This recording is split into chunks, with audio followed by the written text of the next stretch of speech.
Hello friends, नमस्कार, good evening. सभी student को आज गणतंत्र दिवस की ढेर सारी शुभकामनाएं। उन वीर शहीदों को श्रद्धा सुमन के साथ आज हम लोग परमार वंश, परमार में भी राजा भोज के बारे में चर्चा करेंगे, जो इम्पोर्टेंट हैं, परीक्षा के दृष्टिकोण से महत्वपूर्ण होते हैं। मित्रों, जब आप कोई परीक्षा फेस कर रहे हों, दे रहे हों, तो चूंकि जितने भी सोशल स्टडीज के सब्जेक्ट होते हैं मित्रों, इसमें जो है उदाहरणों के साथ इसकी व्याख्या करें, और जिसमें साहित्यिक स्रोत हैं, पुरातात्विक स्रोत हैं, अकॉर्डिंग टू फला के अनुसार इस तरह से उसकी व्याख्या करना आवश्यक होता है, तो नंबर ज़्यादा मिलते हैं। इन चीज़ों को बराबर ध्यान में रखें और कोटेशन बना के लिखें, अच्छा रहेगा, बढ़िया मार्क्स पाएंगे। तो टॉपिक बहुत अच्छा है मित्रों। ये मालवा का परमार वंश, भारतीय इतिहास का एक अद्वितीय वंश मालवा का परमार वंश है मित्रों। और परमार वंश के बारे में हम चर्चा करेंगे। ध्यान से देखिएगा, सुनिएगा, अच्छा लगेगा, याद आएगा और कॉन्सेप्ट क्लियर रहेगा। बिल्कुल तथ्यात्मक बातें लेके आए हैं आपके लिए। तो मित्रों, ये जो मालवा के परमार लोग थे, वास्तव में प्रारंभ में ये राष्ट्रकूटों के सामंत थे। सामंत से तात्पर्य होता है कि ये जो है उनके अधीनस्थ शासक थे, उनके अधीनस्थ शासक थे मित्रों। और बाद में इनके यहाँ जब उत्तराधिकारी अयोग्य होने लगेंगे, तो ये जो अधीनस्थ शासक हैं ये अपनी स्वतंत्र सत्ता स्थापित कर देंगे और सामंत जो थे वो अब स्वतंत्र राजा हो जाएंगे मित्रों। इस चीज को ध्यान में रखना है। इसी कड़ी में हम देखते हैं कि परमार वंश की जो स्थापना है वो लगभग 10वीं सदी ईस्वी में उपेंद्र अथवा कृष्णराज ने किया था। ये पॉइंट आपको याद रखना है कि मतलब संस्थापक कौन थे परमार वंश के, ये बराबर पूछ लिया जाता है मित्रों। और उपेंद्र अथवा कृष्णराज, ये याद रखना है, बहुत ही बराबर कंपटीशंस में क्वेश्चन उठाते हैं। और इस वंश के जो शासक हैं सीयक, ये महत्वपूर्ण शासक हैं जिन्होंने स्वतंत्र सत्ता की स्थापना किया। और इनका राजनीतिक इतिहास है मित्रों।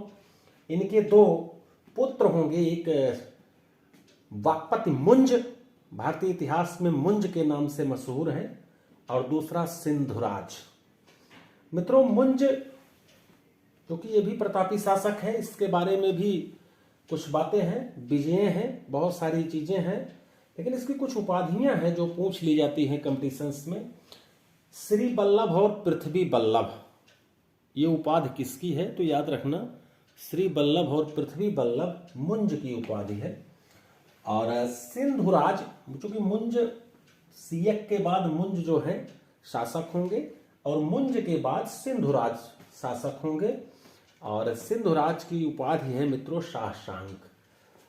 एक बात यहां पर यह ध्यान में देना है आपको, ये जो परमार वंश का अध्ययन हम कर रहे हैं, इनके बारे में ये जो उपलब्धियों की विवेचना हम करने जा रहे हैं, या जो ये वंशावली कुछ इस तरीके से हम प्रस्तुत कर रहे हैं, ये मित्रों उदयपुर प्रशस्ति है, उदयादित्य के समय की प्रशस्ति है।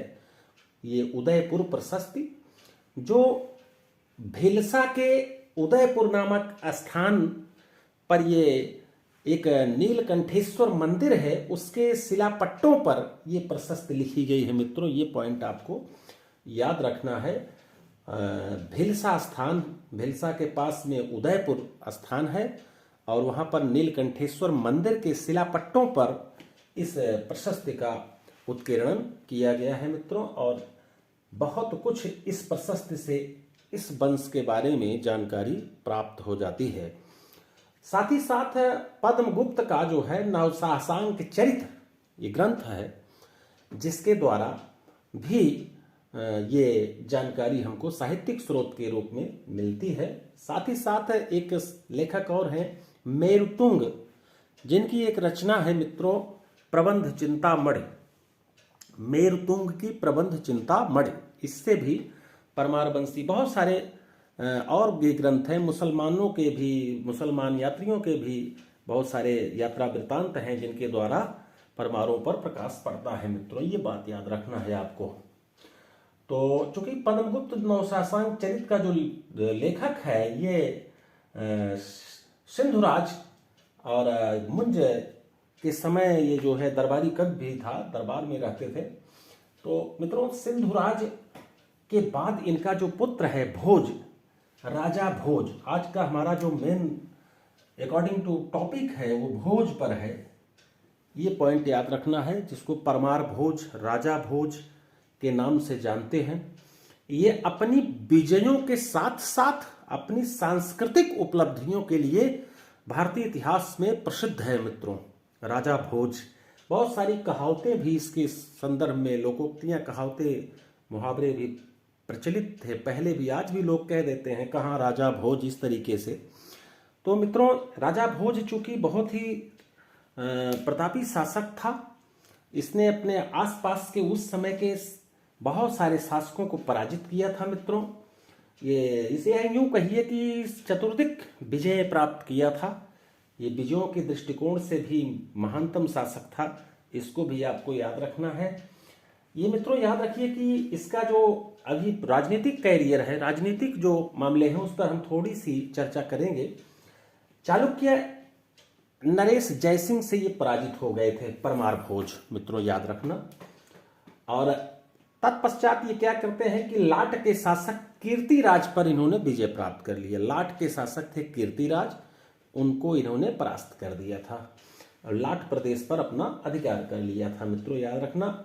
उड़ीसा के इंद्ररथ शासक थे उड़ीसा के, उनको भी इन्होंने पराजित किया, उड़ीसा पर भी इनका आधिपत्य स्थापित हो गया था। उल्लेख मिलता है कि इन्होंने हूणों पर भी विजय प्राप्त किया था मित्रों, लेकिन याद रहे कि ये चंदेल शासक विद्याधर से पराजित हो गए थे। चंदेल शासक विद्याधर से पराजित हो गए थे मित्रों। और बाद में इनके ऊपर जो है भीम और लक्ष्मीकर्ण, इन लोगों ने एक यूनिटी बना करके आक्रमण किया और धारा नगरी को ध्वस्त कर दिया, लूट लिया। धारा नगरी को लूट लिया और उसी चिंता में, उसी विक्षोभ में ये बीमार पड़ गए, अस्वस्थ हो गए और उस बीमारी से उठ नहीं पाए और उसी चिंता में ये अंततोगत्वा ये मृत्यु को भी प्राप्त हो गए 1060 ईस्वी के आसपास मित्रों, याद रखना है।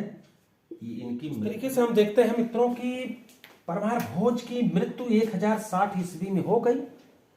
और इनके मरने के बाद, हालांकि ये मैंने आपको बताया था कि विद्वान थे, विद्वानों के आश्रयदाता थे, इनके मरने के बाद जो है वो जो 500 विद्वानों की सभा थी, विद्वत समाज था, वो बड़ा कष्टित हुआ और कुछ इस तरीके से अपने भावों को व्यक्त करते हुए लिखे हैं कि अद्य धारा निराधारा निरालंबा सरस्वती पंडिता खंडिता सर्वे, पंडिता खंडिता सर्वे और भोजराजे दिवंगते। मित्रों याद रखना, पंडिता खंडिता सर्वे भोजराजे दिवंगते, अद्यधारा निराधारा निरालंबा सरस्वती पंडिता खंडिता सर्वे भोजराजे दिवंगते।